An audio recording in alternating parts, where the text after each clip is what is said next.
menyeberangi lautan. Siapa yang menyeberangi lautan sampai ke Roma dari Yerusalem? Paulus juga. Dengarkan dalilnya. Matius 23 nomor 15. Celakalah engkau wahai ahli Taurat, celakalah engkau wahai orang Farisi, celakalah engkau wahai orang munafik. Engkau menyeberangi lautan, engkau menjelajahi daratan untuk mentobatkan orang menjadi pengikut agamamu, dan setelah menjadi pengikutmu kau jadikan dia menjadi orang neraka, dan yang 2 kali lebih jahat daripada engkau sendiri. Pertanyaan saya kepada saudari saya, siapa pengikut orang Farisi hari ini? Islam atau Kristen? Kristen. Allahu Akbar.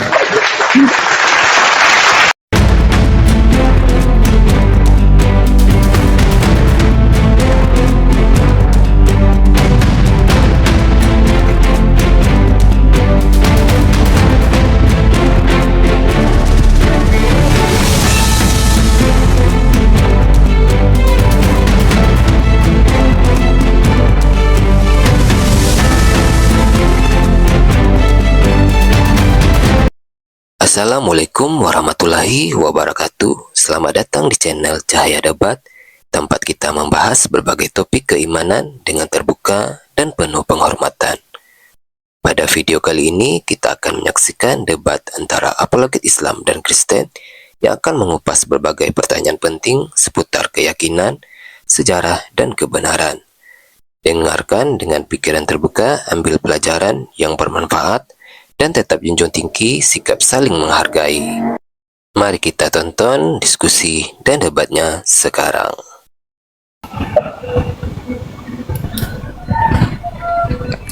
Nah, tinggal sampean sendiri.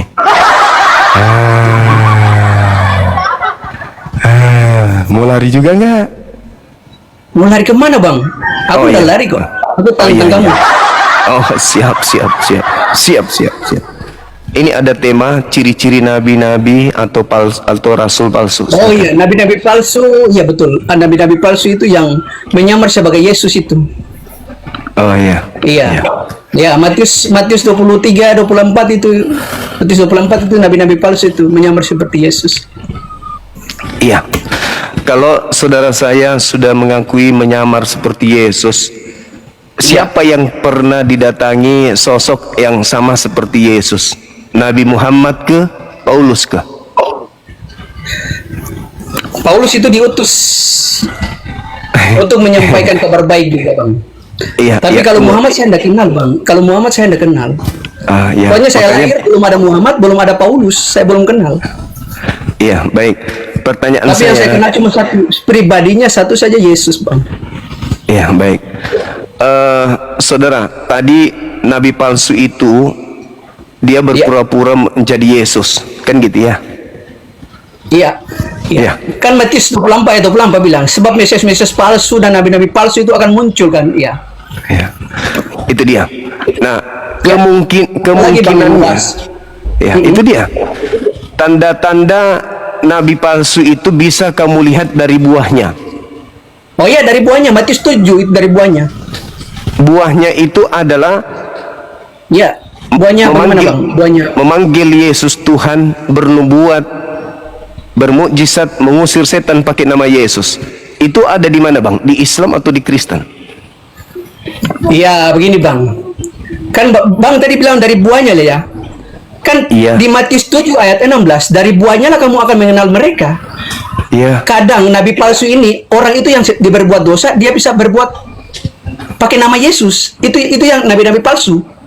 Kalau dia bertobat, 2 Korintus 5 ayat 7, barang siapa di dalam Kristus dia adalah ciptaan baru, yang lama sudah berlalu. Itu dia bisa bernubuat demi nama Yesus. Makanya dia itu sudah takut Tuhan.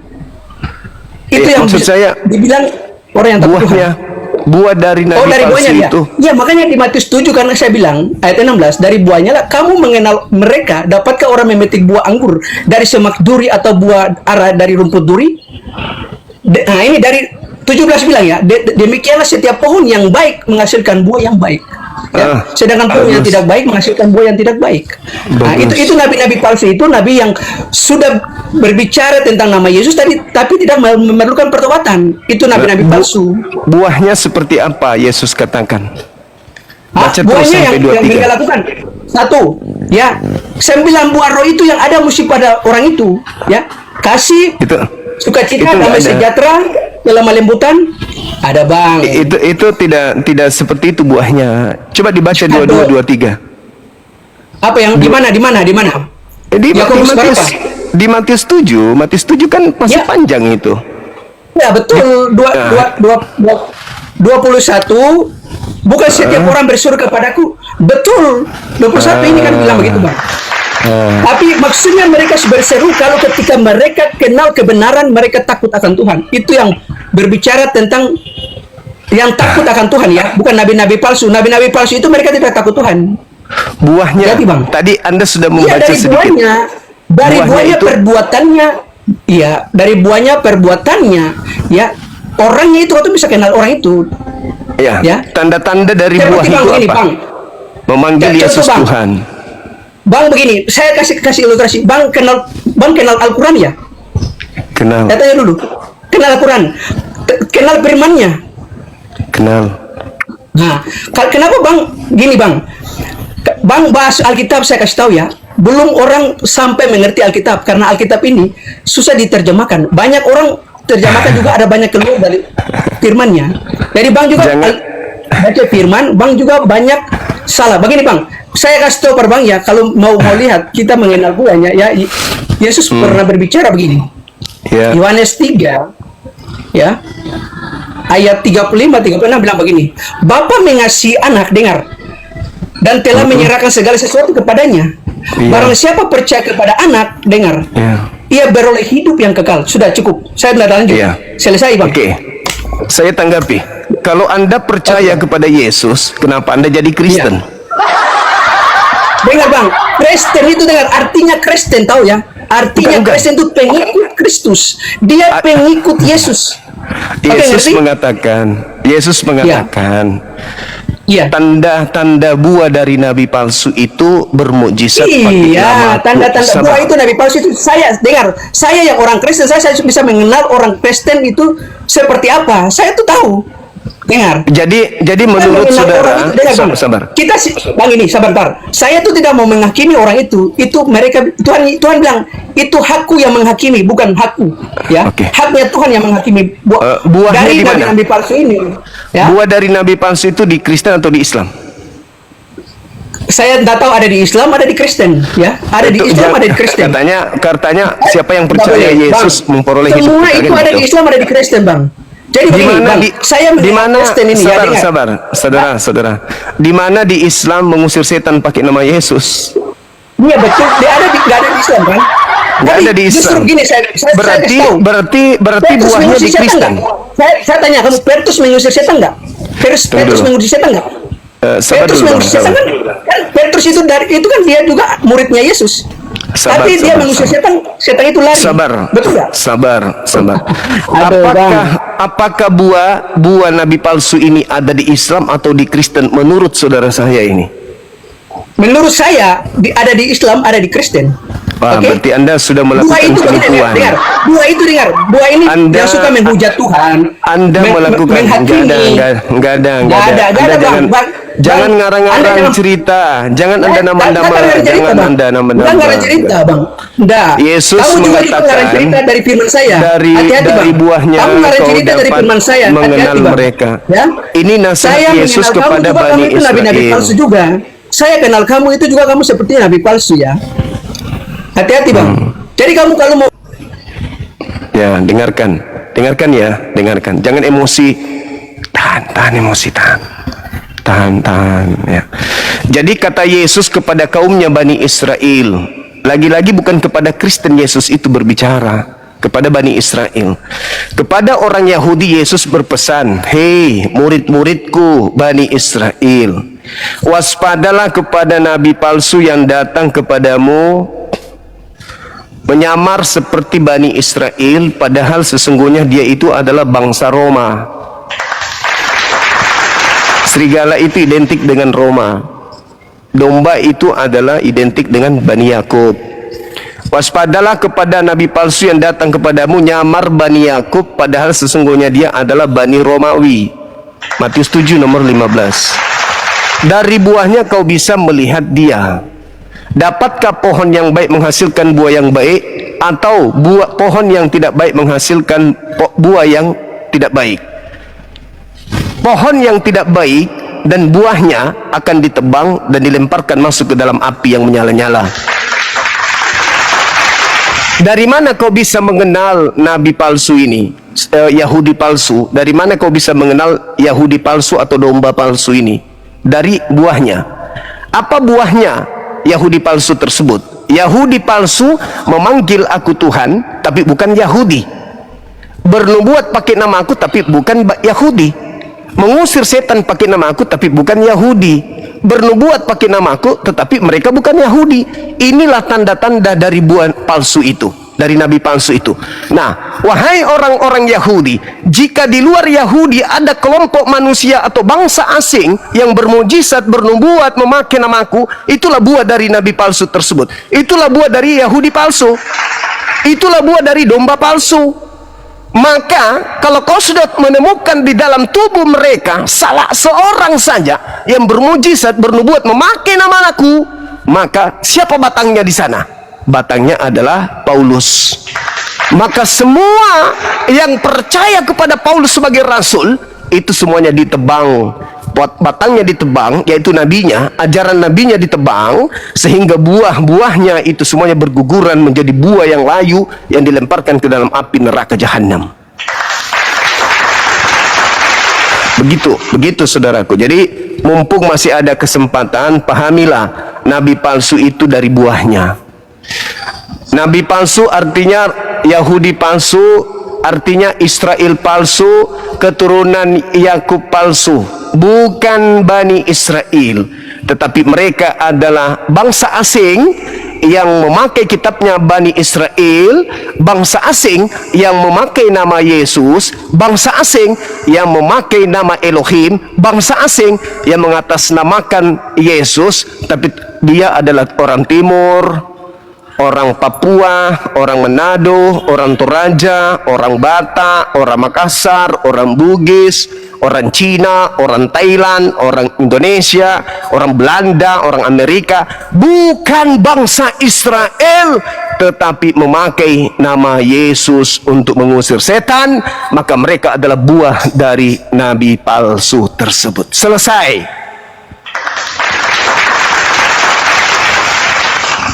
Itu. Dan itu saya hanya temukan di Kristen. Jadi teman-teman sekalian yang tidak mau diusir oleh Yesus ke neraka, segeralah angkat kaki dari sana. Nabi palsu itu jelas ajarannya bukan Yahudi, tetapi memakai nama Yesus. Nah, itu dia. Oke, saya rasa sudah teman, saudara. Saatnya sekarang tinggal Anda berpikir bahwa ternyata tanda-tanda nabi palsu itu dari buahnya, dan buahnya itu ternyata adalah kekristenan.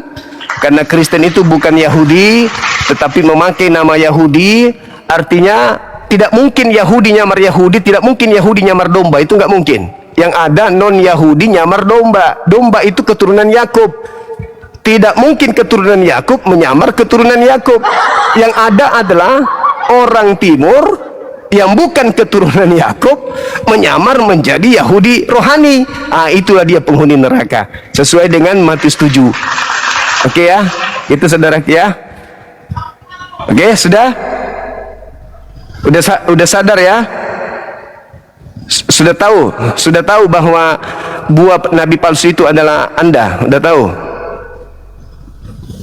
tahu ya. Oke. Masih ada yang ingin disampaikan, silakan buka mic-nya, dibuka kalau masih ada. Silakan. Mute bang, kamu jangan mute saya. Iya, kamu itu bangsa yang buta, kamu itu.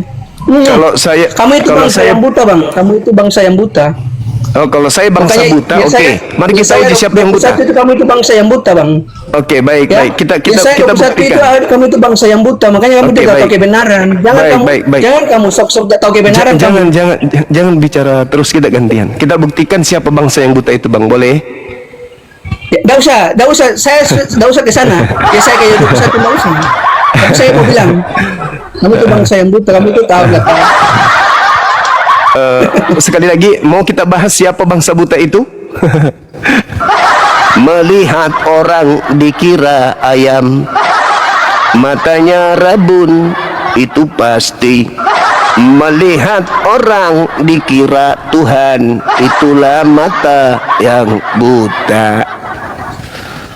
Orang bunting dibilang buntingin Tuhan. Orang disunat dibilang Tuhannya disunat. Anak orang nyembah Tuhan dibilangnya Tuhan lagi nyembah Tuhan. Itulah orang buta.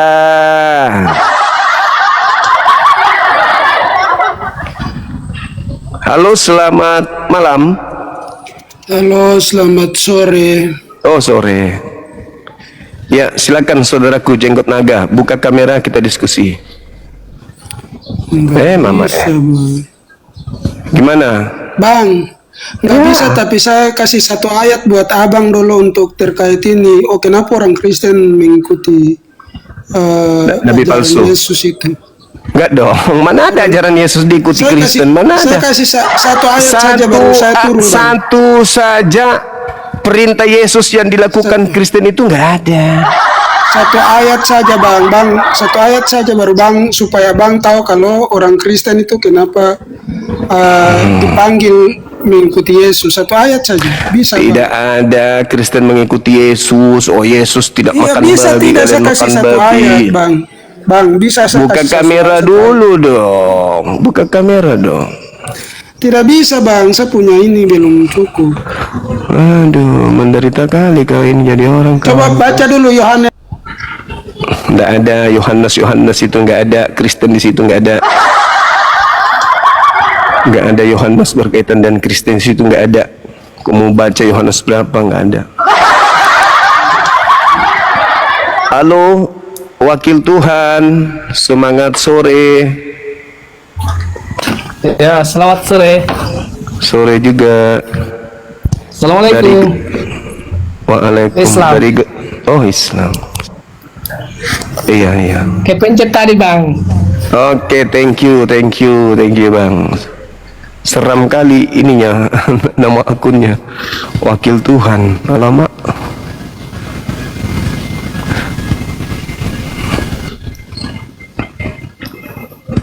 Saudara Lizzy kembali bergabung. Iya, tadi kepental ya, saudari ya. Iya. Oh iya, sorry. Ella, selamat sore Ella. Ella, sore.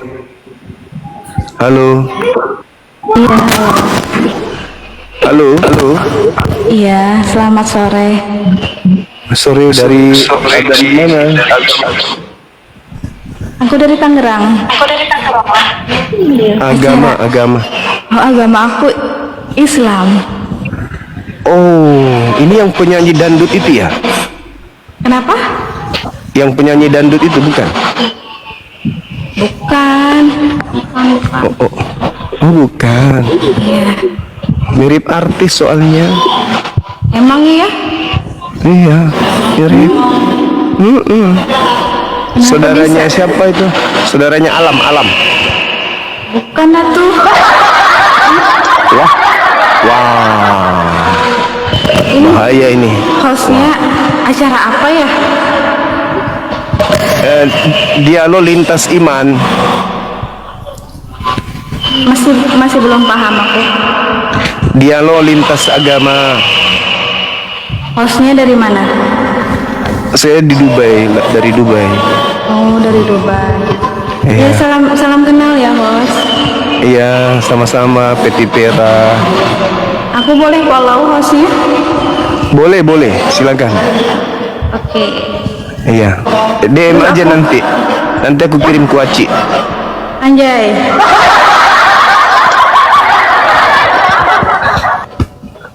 Moderator, perkenalkan adik kita ini. Terus Iya. aku Iya. Aku di sini. Kenapa? ya maksudnya ngapain gitu? Nyanyi. Apa? Nanti aku bisa Lagu. nyanyinya malam.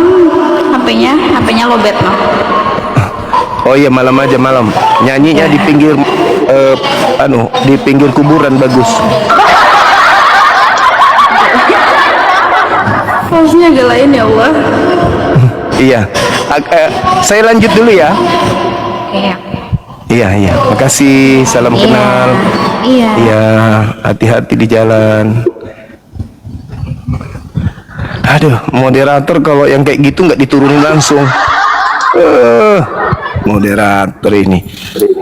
Iya, gimana saudariku yang baik? Suaranya kecil dia, suaranya kecil.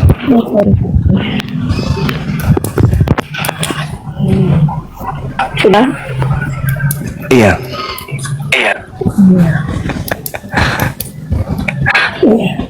Mau tanya yang tadi ada perdebatan soal Nabi palsu. Siap. Itu seperti biasa pernah dengar tapi belum paham begitu. Pernah dengar kalau Iya. kan kita kan orang kan ikut Rasul Paulus setelah Yesus ini kan. Jadi saya tuh kadang bingung Rasul Paulus ini kenapa dia bawa ajaran Kristen gitu, maksudnya masih belum ngerti saya punya ini tadi Bang Somo jelaskan tuh kayak ya kayaknya benar juga bisa ulang kan Iya. maksudnya bagaimana gitu Nabi palsu Baik. terus kan mereka suka bilang tuh ini jujur ya itu Muhammad gitu maksudnya saya tuh kayak Iya. tidak tega gitu kenapa harus bilang agama lain punya Nabi kah maksudnya dalam hati kayak tidak tega tidak boleh kayak gitu tapi ya Iya. itu Nabi palsu gitu tapi menurut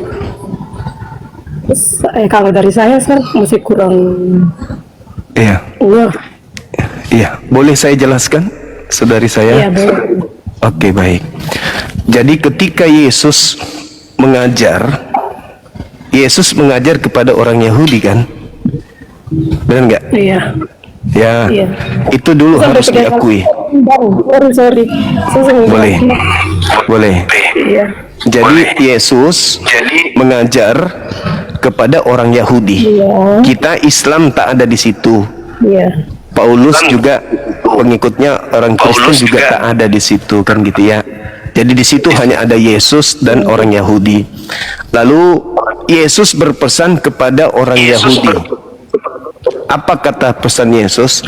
Waspadalah kepada nabi-nabi palsu yang datang kepada kamu.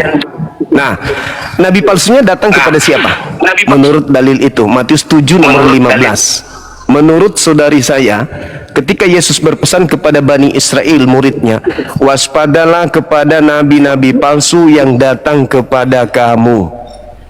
Pertanyaan saya dulu nih, supaya membuka tabir rahasia nabi palsu itu pelan-pelan. Kamu di situ siapa? Saya manusia. Maksud saya gini, Yesus berpesan kepada Bani Israel, waspadalah kepada nabi-nabi palsu yang datang kepada kamu. Nabi palsunya datang kepada siapa? Kepada Bani Israel. Murid Yesus kan? Murid-muridnya iya kan. Iya. Ya, murid-muridnya. Nangkap. Sekarang pertanyaannya, yang datang di murid Yesus abad pertama, apa mungkin Nabi Muhammad? Tidak mungkin. Tidak mungkin. 600 tahun lebih baru datang Nabi Muhammad. Nah, sekarang pertanyaannya, yang datang kepada murid Yesus, menganiaya murid Yesus, ngaku-ngaku juga utusan Yesus, ngaku-ngaku Rasul Yesus kepada dia, murid-murid Yesus yang tidak dipilih, 12 orang ini, itu siapa?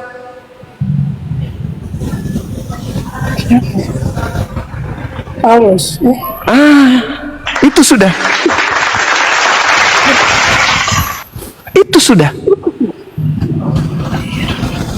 Waspadalah kepada nabi-nabi. Nabi itu, nabi atau nevi. Nevi itu artinya pengajar, pemimpi.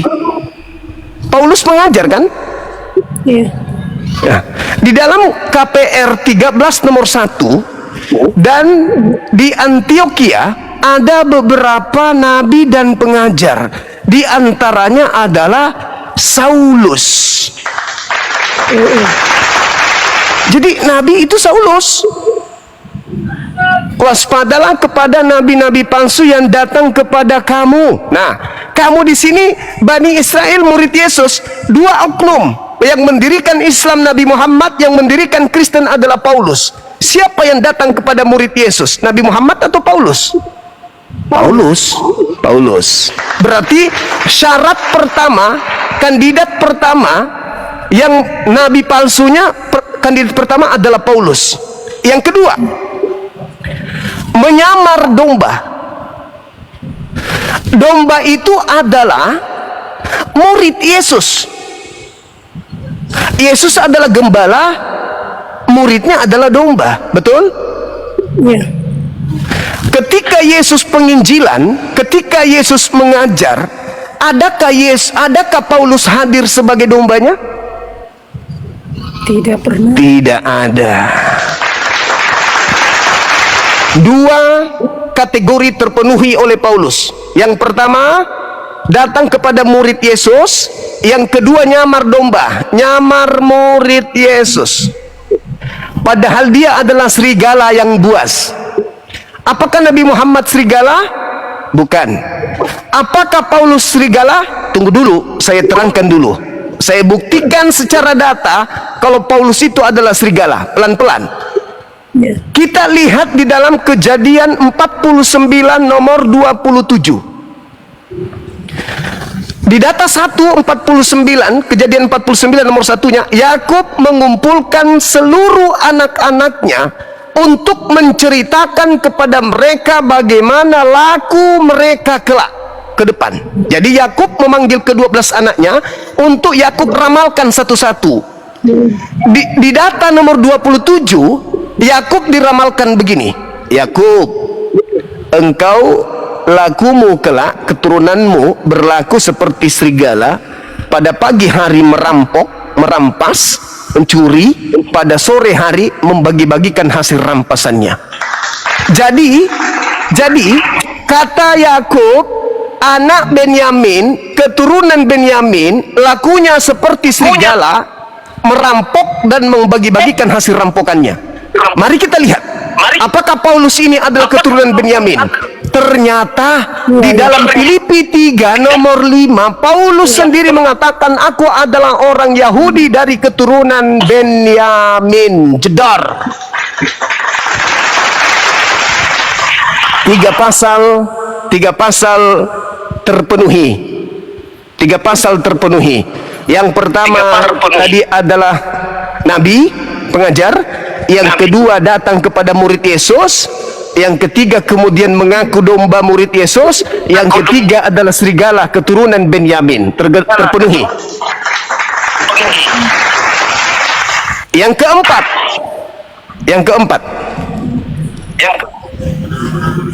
Lukas 21 nomor 8. Waspadalah kepada penyesat yang datang kepadamu memakai namaku dan berkata, akulah dia. Mereka akan menyesatkan banyak orang, jangan kau percaya. Nomor 12-nya dari Lukas 21 nomor 8 ini adalah, sebelum penyesatan itu terjadi, terlebih dahulu engkau dianiaya, ditangkap, disesat, dipenjara-penjara, dihadapkan kepada imam-imam, lalu kemudian dipenjarakan. Pelakunya siapa? Nabi Muhammad atau Paulus yang melakukan penganiayaan kepada murid Yesus? Ini tanda-tanda penyesat. Paulus. Terpenuhi 4. Terpenuhi 4. Yang kelima, Matius 23 nomor 15. Celakalah engkau wahai orang Farisi, celakalah engkau wahai ahli kitab, ahli Taurat. Siapa ahli Taurat? Nabi Muhammad atau Paulus ahli Taurat? Paulus. Paulus terpenuhi. Celakalah engkau wahai orang Farisi. Siapa orang Farisi? Nabi Muhammad atau Paulus? Paulus. Filipi 3 nomor 5. Aku adalah orang Farisi. Paulus sudah terpenuhi lagi. Celakalah engkau wahai orang munafik.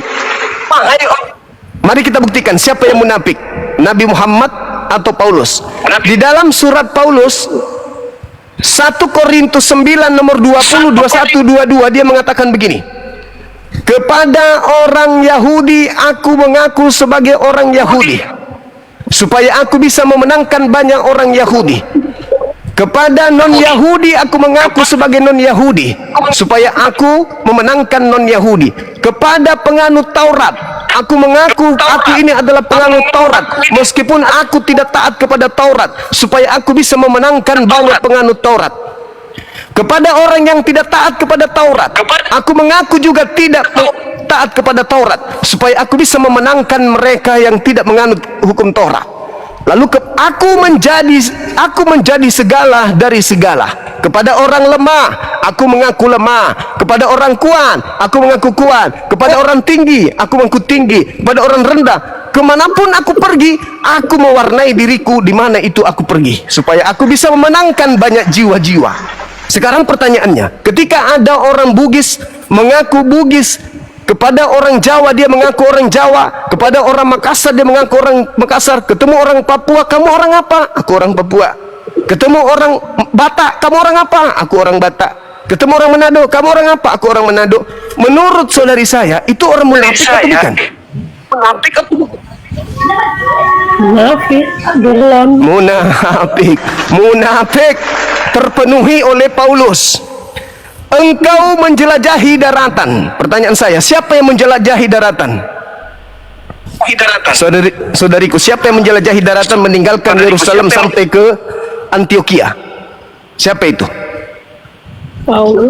Paulus. Terpenuhi lagi. Engkau menyeberangi lautan. Siapa yang menyeberangi lautan sampai ke Roma? Dari Yerusalem. Paulus juga. Dengarkan dalilnya. Matius 23 nomor 15. Celakalah engkau wahai ahli Taurat, celakalah engkau wahai orang Farisi, celakalah engkau wahai orang munafik. Engkau menyeberangi lautan, engkau menjelajahi daratan untuk mentobatkan orang menjadi pengikut agamamu, dan setelah menjadi pengikutmu kau jadikan dia menjadi orang neraka, dan yang 2 kali lebih jahat daripada engkau sendiri. Pertanyaan saya kepada saudari saya, siapa pengikut orang Farisi hari ini? Islam atau Kristen? Kristen. Allahu Akbar. Apa kata Yesus? Kau jadikan dia pengikutmu menjadi orang neraka yang 2 kali lebih jahat daripada engkau sendiri. Sekarang mari kita masuk ke dalam pengajaran Nabi palsu tadi di Matius 7. Apa kata Yesus?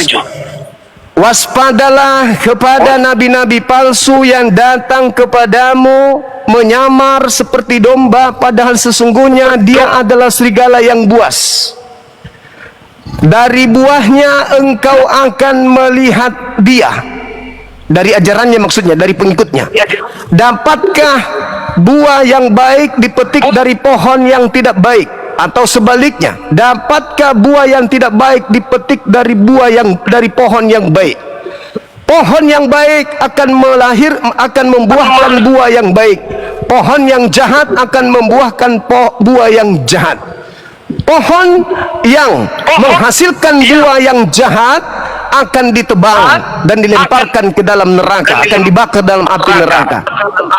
Tidak setiap orang yang menyeru aku Tuhan, Tuhan akan masuk ke dalam kerajaan surga, melainkan mereka yang melakukan kehendak Elohim. Tidak semua orang yang memanggil aku Tuhan, Kurios, akan masuk ke dalam surga, melainkan mereka yang melakukan kehendak Elohim. Pada hari terakhir nanti, banyak orang akan berseru kepadaku, Tuhan, Tuhan, bukankah kami bernubuat pakai namamu?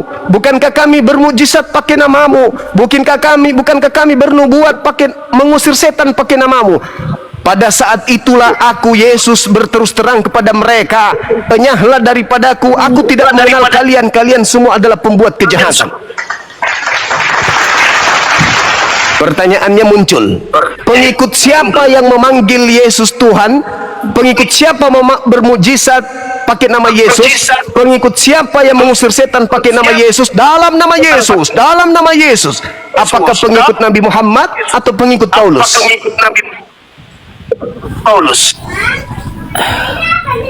Kristen. La haula wala quwata illa billah. Jadi yang akan diusir oleh Yesus nanti pada saat kita bertemu dengan Yesus, pada saat Yesus datang sebagai hakim, bukan Islam tetapi Kristen yang akan diusir. Makanya Islam datang untuk menyelaraskan ajaran Yesusnya agar mereka meninggalkan ajaran penyembahan terhadap Yesus. Karena Yesus akan mengusir pengikut Farisi yang adalah orang neraka. Beruntunglah saudara-saudara saya Kristen yang bertemu dengan para apologet Islam. Sekarang bagaimana kita bisa mendudukkan diri kita ketika dikatakan Yesus, tidak setiap orang yang berseru kepadaku Tuhan, Tuhan. Lembaga Bible menggantinya menjadi Tuhan, Tuhan, biar lebih keren, akan masuk ke dalam surga, melainkan mereka yang melakukan kehendak Bapakku yang ada di surga. Pertanyaan saya kepada saudara saya, atas kehendak siapa orang Kristen menyembah Yesus? Jawabannya Elohim tidak, Yesus juga tidak. Atas kehendak siapa orang Kristen menyembah Yesus? Atas kehendak siapa? Paulus. Atas kehendak siapa? Atas kehendak siapa orang-orang Kristen membatalkan perjanjian kekal sunat kulub? Atas kehendak siapa Kristen tidak bersunat?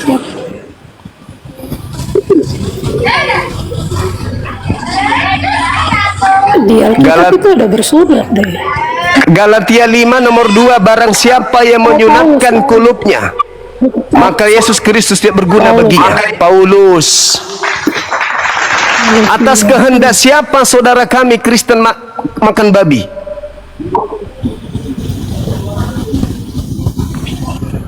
Paulus, Kolose 2 nomor 16. Atas kehendak siapa orang Kristen merubah kekudusan Sabat? Atas kehendak siapa orang-orang Kristen merubah kekudusan Sabaton, hari Sabat, menjadi hari Kiriaki, hari Minggu?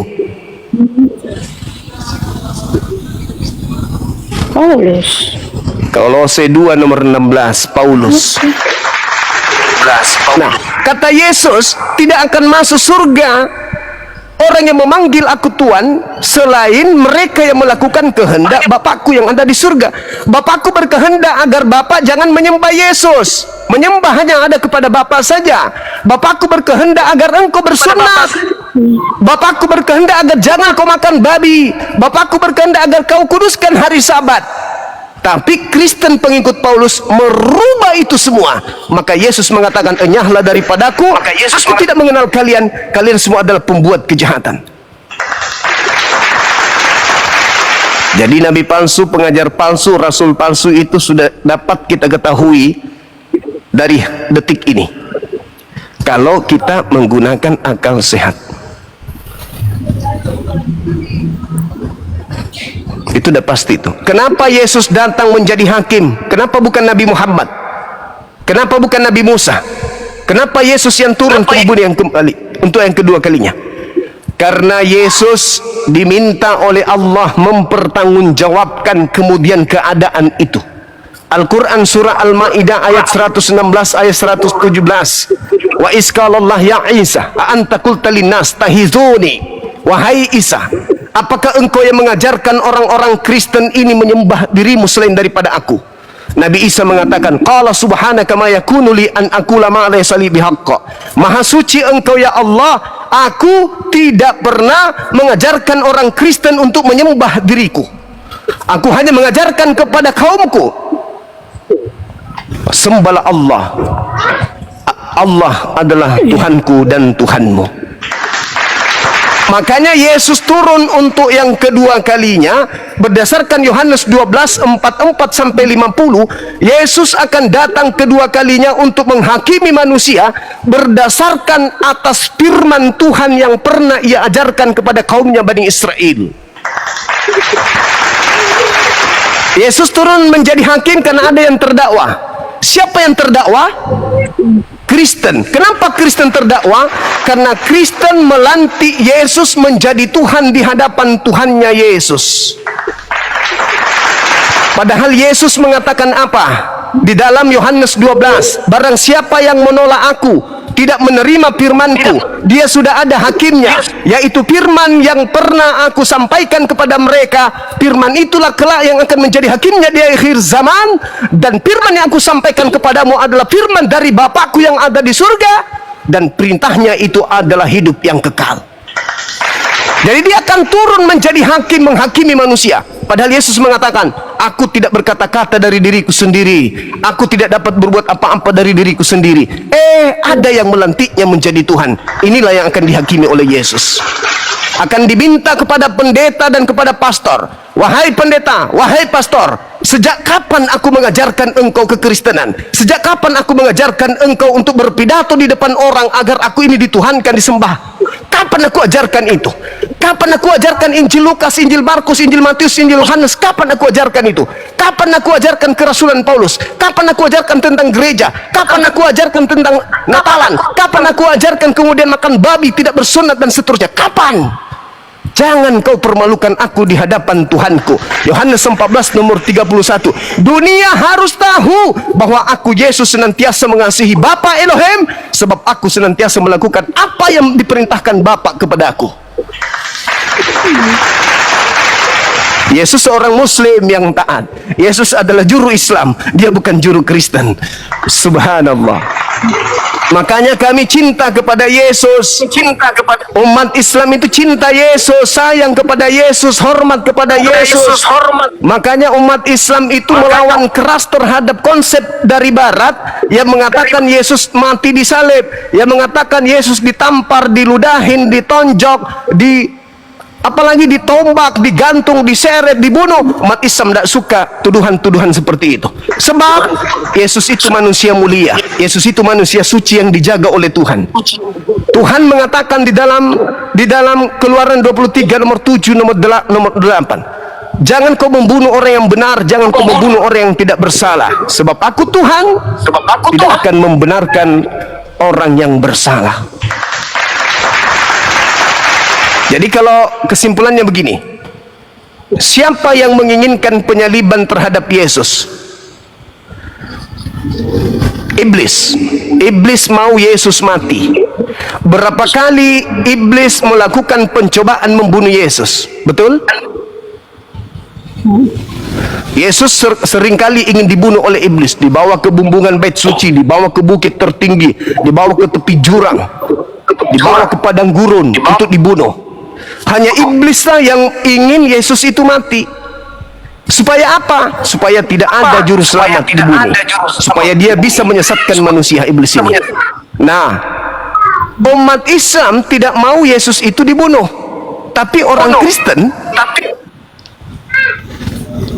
Kristen mau Yesus dibunuh. Karena kalau Yesus tidak dibunuh, orang Kristen dosanya tidak ada yang tebus. Jadi iblis dan Kristen maaf, misinya sama-sama ingin Yesus dibunuh. Makanya di Kristen itu rumah ibadahnya ada salib, di rumahnya ada salib, di lehernya ada salib. Kenapa? Mereka bangga Yesus dibunuh. Padahal ketika Yesus berhasil dibunuh, yang tepuk tangan itu adalah iblis. Berhasil membunuh Yesus sama dengan berhasil membinasakan juru selamat dunia. Nah, siapa yang menginginkan pembunuhan terhadap Yesus? Ada dua kekuatan, kekuatan setan dan kekuatan gereja. Sedangkan umat Islam berdiri di kubu mana? Umat Islam berdiri di kubu Tuhan. Tuhan tidak mau Yesus dibunuh. Di dalam Keluaran 23 nomor 7, jangan kau bunuh orang yang benar, jangan kau bunuh orang yang tidak bersalah. Yesus orang benar, Yesus orang yang tidak bersalah, jangan kau bunuh. Islam pun datang, jangan kau bunuh Yesus kami. Amsal 6 nomor 16, 6 perkara yang dibenci oleh Tuhan, bahkan 7 kekejian di dalam hatinya, yaitu menumpahkan darah orang yang tidak bersalah. Menumpahkan darah Yesus adalah kekejian dan hal yang dibenci oleh Tuhan. Tapi orang Kristen menumpahkan darah Yesus adalah kemenangan bagi Kristen. Pertanyaannya, kenapa Kristen ini satu kubu dengan iblis? Kenapa? Habis itu mereka mengatakan, kami ini anak-anak Tuhan, kami ini adalah bukan hamba Tuhan lagi, kami adalah anak Tuhan, pewaris surga. Pewaris surga, mimpi masuk surga, masuk akal aja kagak, apalagi masuk surga. Nah, ini dia. Jadi sekali lagi, menurut Ulangan 21, 22, 23, salib itu adalah simbol kutuk.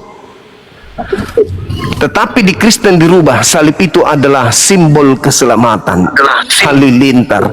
Ini adalah dua hal yang berbeda. Al-Quran mengatakan yang disalib, Al-Quran surah Al-Ma'idah ayat 33 adalah yang disalib adalah orang yang durhaka kepada Tuhan. Ulangan 21, 22, 23 yang disalib itu adalah orang yang dikutuk oleh Tuhan. Di Kristen yang disalib adalah Tuhan. Saya ulang, di kitabnya Yahudi yang disalib itu adalah orang yang dikutuk oleh Tuhan. Di Islam yang disalib itu Al-Quran surah Al-Ma'idah ayat 33 ada orang yang dikutuk oleh Tuhan. Kitabnya Yahudi dan kitabnya umat Islam yang disalib adalah orang yang dikutuk Tuhan. Di Kristen yang disalib adalah Tuhan yang dikutuk. Kalau di dalam kitabnya orang Yahudi yang dikutuk itu adalah iblis. Kejadian 3 nomor 15 dan seterusnya. Kejadian 13, kejadian 3 nomor 15 yang dikutuk adalah iblis. Di Al-Quran yang dikutuk juga adalah iblis. Surah Al-Baqarah. Di kitabnya Yahudi yang dikutuk adalah iblis, di kitabnya Islam yang dikutuk adalah iblis, di kitabnya Kristen yang dikutuk adalah Tuhannya. Di kitabnya Yahudi iblis yang terkutuk, di kitabnya Islam iblis yang terkutuk, di Kristen Tuhannya yang terkutuk. Galatia 3 nomor 13, Kristus telah menebus kita dari kutuk hukum Taurat karena kita, sebab ada tertulis, terkutuklah orang yang digantung di atas tiang salib. Orang yang digantung di atas tiang salib adalah Yesus. Yesus adalah Tuhannya orang Kristen. Berarti di dalam Kristen yang terkutuk itu adalah Tuhannya Kristen. Di Yahudi yang terkutuk iblis, di Islam yang terkutuk iblis, di Kristen yang terkutuk Tuhannya. La haula wala quwata illa billah. Sekira begitu, saudariku, silakan, mungkin ada yang ingin disampaikan, silakan.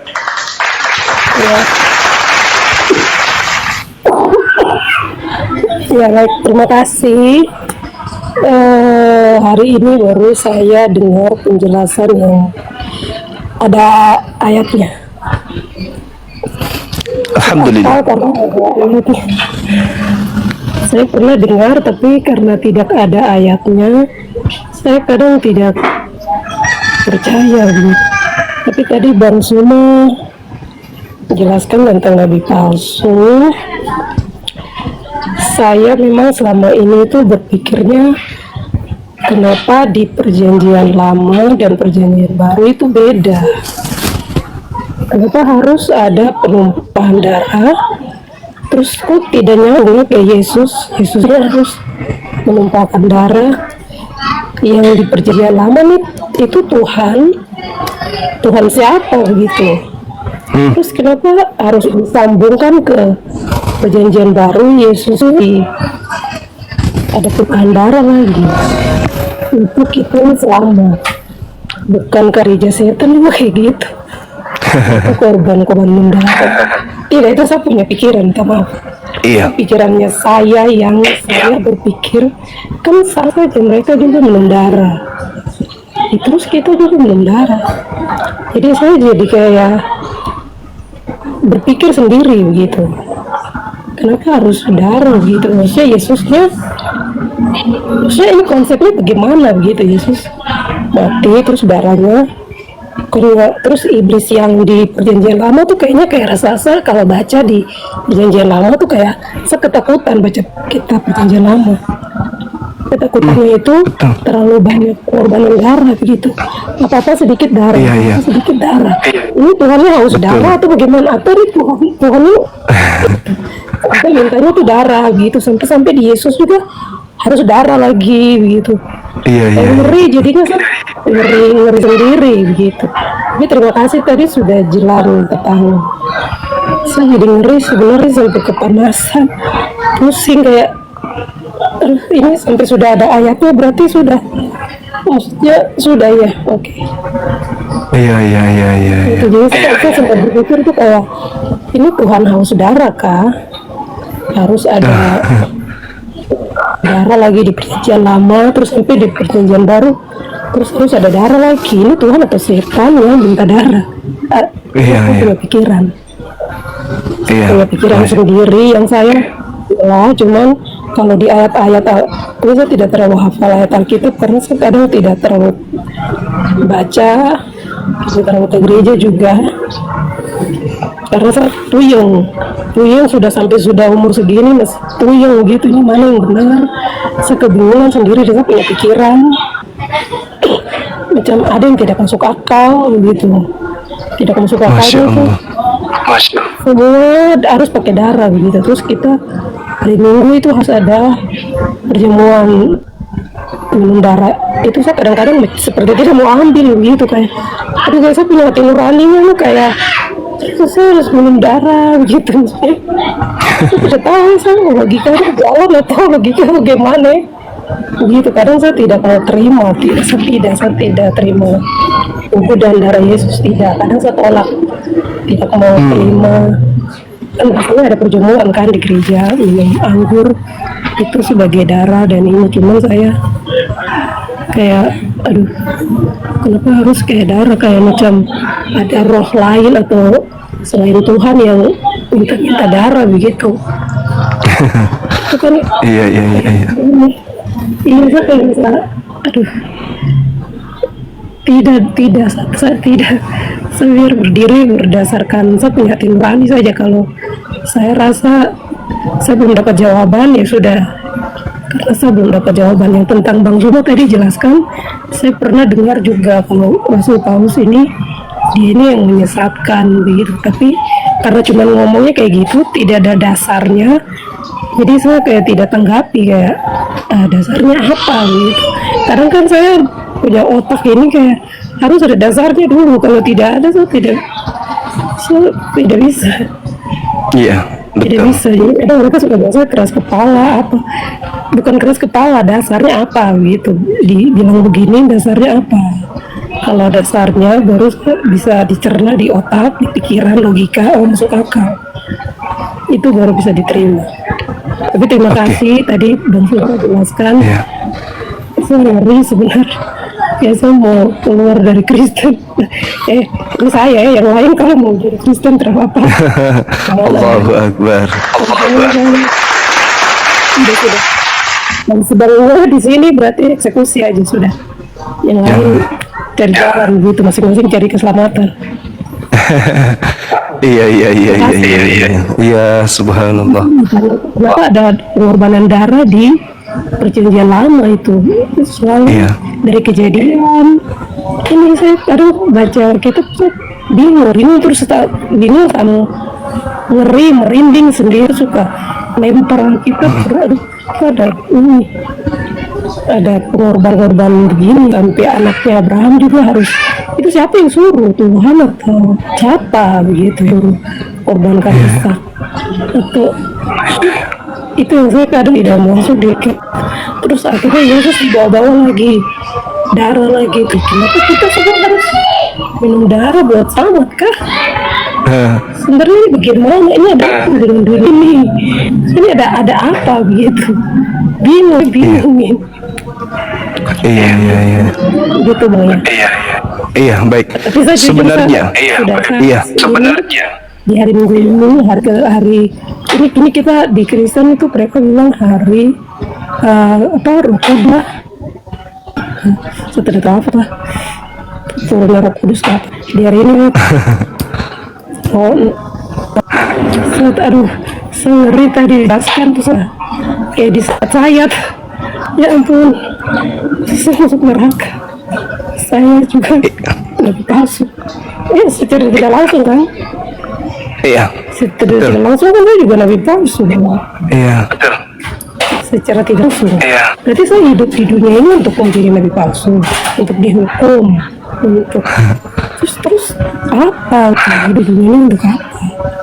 Kalau cuma dengan memati logika, terus logikanya sudah mati, berdebat kan, orang berdebat kan karena logikanya tidak jalan, berdebat pingin menang, pingin berduh, supaya logikanya tuh jalan. Kalau tidak dengar ya bagaimana mau masuk di sini? Jadi logikanya bisa mati, itu kan karena itu saya pendengar tidak mau untuk pikir. Jadi terima kasih, saya selama beberapa tahun ini memang saya ikuti Bang Suma. Kalau pas muncul di top tuh bisa nonton. Akhirnya saya muncul Bang Suma ini sesuai algoritma, muncul. Jadi lama-lama kayak logika kayak tumbuh lagi. Kalau logika yang dulu mati kayak sudah, pokoknya kita sudah diselamatkan, ini ikut yang penting saya ikut, ini bicara ikut. Kenapa saya ikutin orang kan? Coba saya berpikir sendiri dulu. Sampai kadang tuh saya suka berdebat dengan teman-teman gereja atau kita satu komunitas tuh suka debat gitu. Terus kayak aduh saya gila atau gimana ya? Bisa ngomong. Iya. Jadi saya itu ada pengorbanan darah ini, itu kan ngeri sebenarnya kan. Kita saya sudah ngeri lagi dulu gitu. Iya. Itu yang tanya tadi, katanya itu sebenarnya. Tapi yang masalah Paulus ini sudah saya tidak mau jadi itu, lebih palsu. Iya. Nggak mau jadi pengikut. Iya. Betul. Palsu. Terus nanti masuk neraka, terus nanti bagaimana gitu. Ini sia-sia saya ibadah. Sia-sia kan ibadah. Iya, ditolak. Percuma mereka beribadah kepada aku, sedangkan yang mereka lakukan adalah perintah manusia. Itu kata Yesus. Iya. Ada itu tulisannya di Alkitab. Ada. Jadi yang pengorbanan darah ini kenapa bisa terjadi sampai di Yesus itu karena apa? Iya, sebenarnya begini.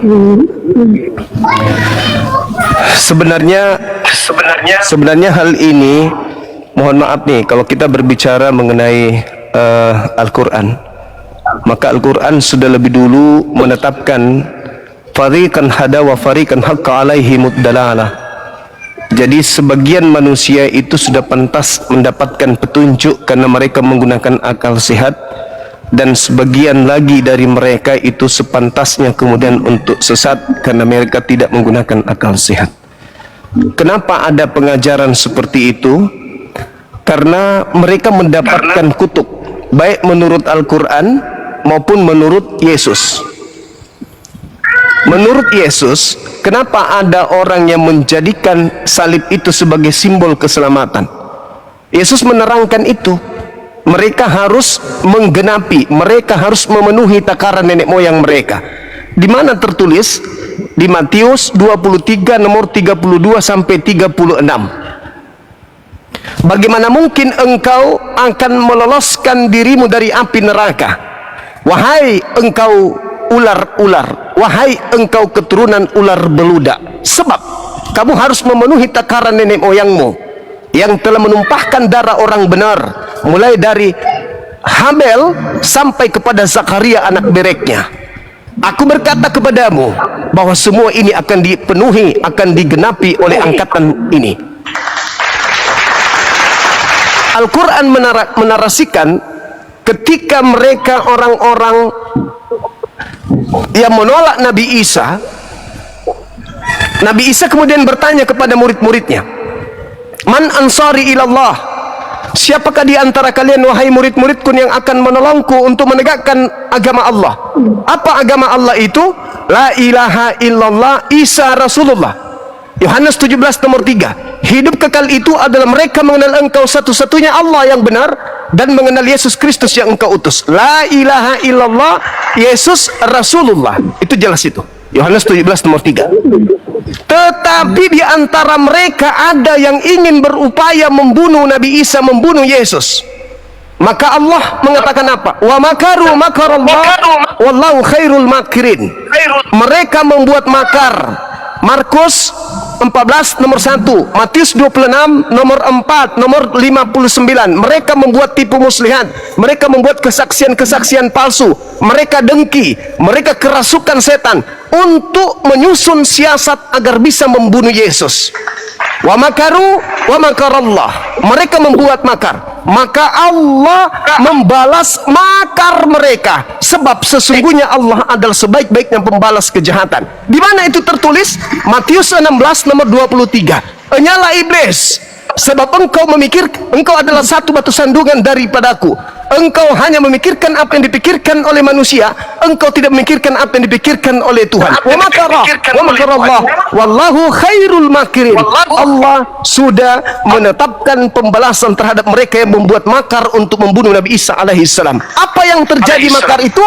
Baca di KPR 2 nomor 36. Israel seluruhnya harus tahu dengan pasti bahwa Yesus yang telah kau salibkan itu telah dibuat menjadi Tuhan dan Kristus. Untuk siapa Yesus itu dibuat menjadi Tuhan oleh Tuhan?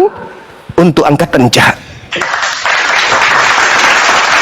Jadi Yesus itu Tuhan yang dibuat. Untuk siapa Yesus ini dibuat menjadi Tuhan? Untuk orang jahat agar mereka masuk ke neraka. Sebab menyembah Yesus meninggalkan penyembahan terhadap Eloah Abraham, Eloah Ismail, Eloah Ishak. Itu udah pasti tuh. Karena Tuhan cuma satu. Siapa Tuhan yang satu itu? Tuhan yang Yesus sembah juga. Yohanes 4 nomor 22. Aku dan muridku menyembah Tuhan yang aku kenal, yang kami kenal. Kalian menyembah Tuhan yang kalian tidak kenal. Yesus sudah menyembah Tuhan. Sebelum Yesus lahir sudah ada Tuhan. Tetapi ada yang benci kepada Yesus, maka Tuhan mengutuk mereka dengan menjadikan Yesus itu sebagai Tuhan mereka. Kita telah menyaksikan bagaimana apologet Islam dan Kristen menyampaikan argumen dengan keyakinan mereka masing-masing. Perbedaan yang ada bukan untuk memperkeruh suasana, tetapi menjadi ruang untuk saling memahami dengan lebih dalam. Semoga diskusi ini menambah wawasan kita dan mendorong kita untuk mencari kebenaran dengan hati yang jujur dan pikiran yang terbuka. Terima kasih sudah menyaksikan sampai akhir. Jangan lupa like, share, dan subscribe agar channel ini terus berkembang dan menghadirkan diskusi apologet Islam yang bermanfaat. Sampai ketemu lagi dan nantikan video-video diskusi dan debat apologet Islam selanjutnya. Assalamualaikum warahmatullahi wabarakatuh.